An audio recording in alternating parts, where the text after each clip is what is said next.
Oi, gente, tudo bem? Sou eu, a Mônica. Tô aqui nesse lugar lindo, tomando um solzinho aqui no inverno gaúcho e resolvi gravar um vídeo para vocês para falar um pouquinho sobre aula de ginástica e como a gente manter os alunos na aula ou ainda até ganhar mais alunos. Então tem dois tópicos importantes que a gente vai falar. E para isso eu vou contar uma história que aconteceu comigo, uma história real. Eu era professora da Companhia Atlética em São Paulo, da unidade da Rua Kansas, e o meu coordenador da época, que era o professor Fábio Saba, me pediu para que eu assumisse um grupo de alunas numa aula que se chamava Programa Feminino de Ginástica, às segundas, quartas e sextas, às 14h. Bem, era uma professora muito querida que dava aula, então quando eu fui substituir, eu já sabia disso e eu acho que muitos de vocês já passaram por isso. Substituir alguém que é querido não é fácil. Então a primeira coisa que aconteceu foi uma recusa da professora nova, que era eu chegando. Então o primeiro tópico importante para você manter os alunos com você é entender quem é este grupo. Então, na verdade, eu tive que dançar a música que estava sendo tocada naquele momento. Eu tive que dar aquela aula que estava sendo dada, para que eu pudesse ser aceita no grupo e entender quem eram aquelas pessoas, o que elas esperavam da aula, o que elas acreditavam ser uma aula de ginástica. Aliás, ali não era uma aula de ginástica, era um programa de ginástica. Bem, então eu comecei a trabalhar desta maneira. Era uma aula feita só com a modalidade de ginástica localizada, às segundas, quartas e sextas, das 2 às 3h30, ou seja, 1h30 fazendo força. Não era um programa de ginástica, ele estava com falhas, estava inadequado, mas eu também não podia impor nada ali naquele momento. Então, essa é a primeira dica. Você precisa compreender quem são as pessoas que estão na sala, e esse é um leão para a gente matar todos os dias, porque sempre entra aluno novo na sala. O que é, quem é, como está o corpo, o que pode fazer, o que não pode fazer, como a gente vai adaptar os exercícios. Eu tive que ver tudo isso, era um grupo coeso, elas vinham todos os dias ali. Muito bem. Aí, um dia, eu resolvi implementar um equipamento e usei o step para o aquecimento da aula. Eu quase fui crucificada, né? Mas nesse momento eu usei o step só para pôr a mão, para fazer alongamentos. E depois eu não usei mais o step. Até que um dia eu consegui usar o step no aquecimento para subir e descer dele.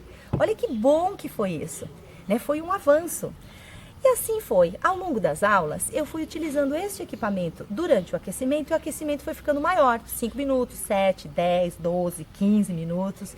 Quando elas perceberam, elas estavam fazendo 25 minutos de trabalho cardiorrespiratório numa aula que era só uma aula de ginástica localizada. Pensa que complementar que foi isso, né? Que avanço que foi para esse programa de treinamento.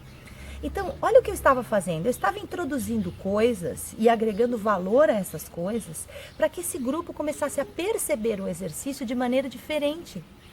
Gente, essa é a segunda coisa importante para você agregar pessoas ou manter pessoas. É manter o foco no trabalho que você precisa fazer. Então eu precisava desenvolver um programa de treinamento tem que desenvolver capacidades, a cardiorrespiratória, a força e a flexibilidade. Isso leva as pessoas a ter qualidade de vida. Só que eu não podia chegar fazendo isso, então eu tive que construir isso. Então foi muito desafiador e foi muito bom isso na minha vida, foi uma batalha. Eu fiquei mais de 1 ano para conseguir transformar aquelas 3 aulas de localizada num programa de ginástica. Então, às segundas-feiras nós fazíamos uma parte da aula só o step e depois a parte localizada. Na quarta-feira nós fazíamos, acreditem, 50 minutos de uma ginástica aeróbica meio dançada e depois a parte localizada e alongamentos.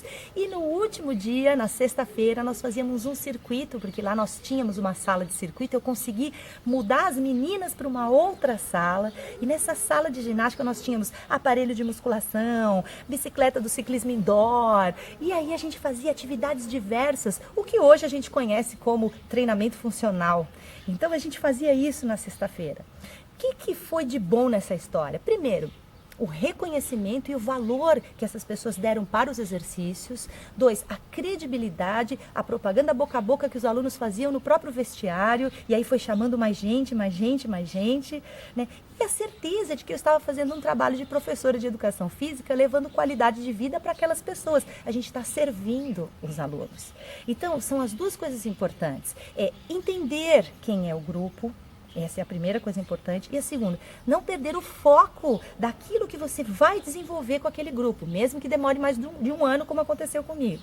Foi muito bom, porque é óbvio que eu fui recusada, então quando eu comecei a dar aula, eu tinha ali 10 alunas, 12, né? Num grupo que deveria ser umas 20, né? 25.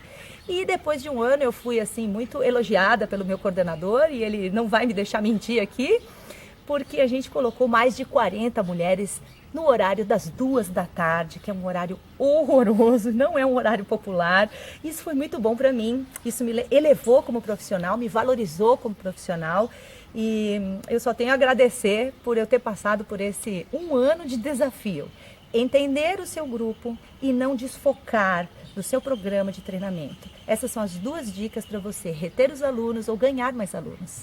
Então, um beijo, até a próxima e a gente se vê no próximo vídeo.